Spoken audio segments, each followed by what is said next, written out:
right now we're talking to Nianta Spellman of the Rainforest Partnership. Nianta, could you tell me a bit about your organization? I understand you're based in Austin?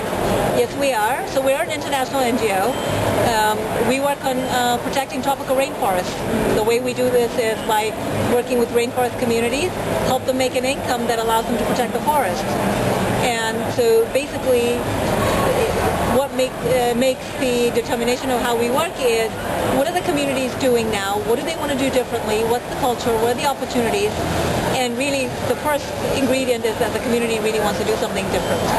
And so, we work with rainforest communities in Ecuador and Peru at the moment. Tell me a bit about the history of the organization. How long have you been around? So we're just over 4 years old. We started in December 2007, and in our 5th year now. Tell me a bit about some of the countries where you've done your work. I mean, what are some of the challenges of that? So in Peru, we work in 2 different communities, and we have our own team. That helps in a sense that we have folks who are, part of Rainforest Partnership. The team is there. Some of the challenges perhaps are that it's a different way of thinking when you work with indigenous communities. It's a different way of working. On the other hand, we do have a team that understands how to work with indigenous communities. What we do is not easy. Not many people do this, actually working at the community level. But we do it because that's what makes sense. If people who live in the communities have a stake in protecting the forest, then they're going to do it, not just for themselves, but for all of us. And when you're different teams, I mean, are these people who work directly in the countries, or? So our Peruvian team is all local Peruvian folks. They're actually very, very good technically. 2 of them are forestry engineers, that's what they're called. They're also very good working with bureaucracies, and then also very good working with indigenous communities. And one of the things we're working on now is how to also be sort of more business savvy, because what they're trying to do is help the communities learn how to be sort of entrepreneurs in a sense, running small businesses at a community level. And that's a very new way of doing things. But again, this is something the communities want to do because they want an option other than having to come to Forest Town. And we also have folks from the community as well. Again, somebody from the community is far more vested than somebody from somewhere else. Now, we do have volunteers. We've had volunteers from the U.S. We've had volunteers from France right now. Please edit that out.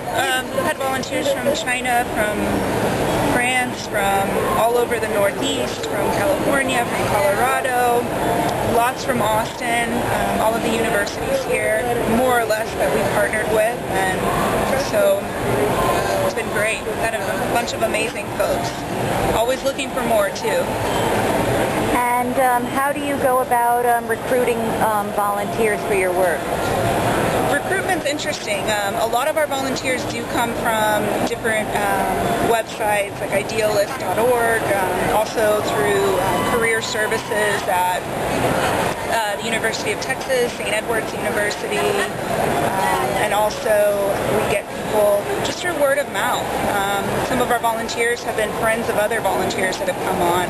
One of our volunteers right now, Valentine Rivet, is in Peru working with our team down there. She actually came through one of our volunteers who has been working with us for the past 2 years, and they went to business school together in Madrid, Spain. And so, she connected with us because she had about a 6-month period of time to do something that she believed in, and so she's working with us now, and we're really excited to have her. I have another question for Natanya. You mentioned indigenous communities starting businesses. What kinds of businesses? So it depends on the community. So the first community, what we did was we helped them create a management plan. That was a way to protect the forest. The plan basically helped them legally and sustainably harvest this fiber, which comes from a palm tree, without actually cutting the forest down or destroying it completely. Only taking from the forest what the forest can allow sustainably over time.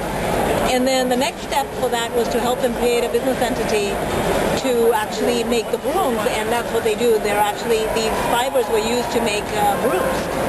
And so that's what we did. The other is the women in that community, and some men, use, these are these vines.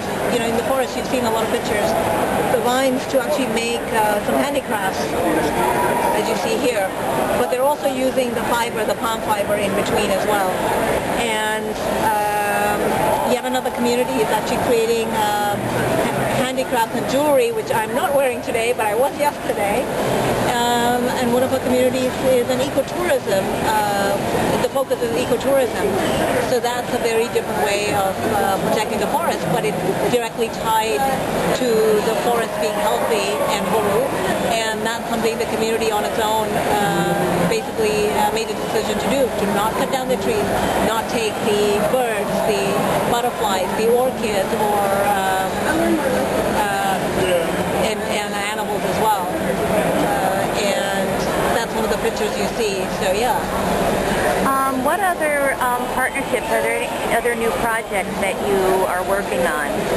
So there are a couple of communities that we're talking to right now. One of them actually is focused on harvesting, developing and harvesting Amazon bee honey from stingless bees, and yet another is essential oils from the forest, and things like Amazon peanuts.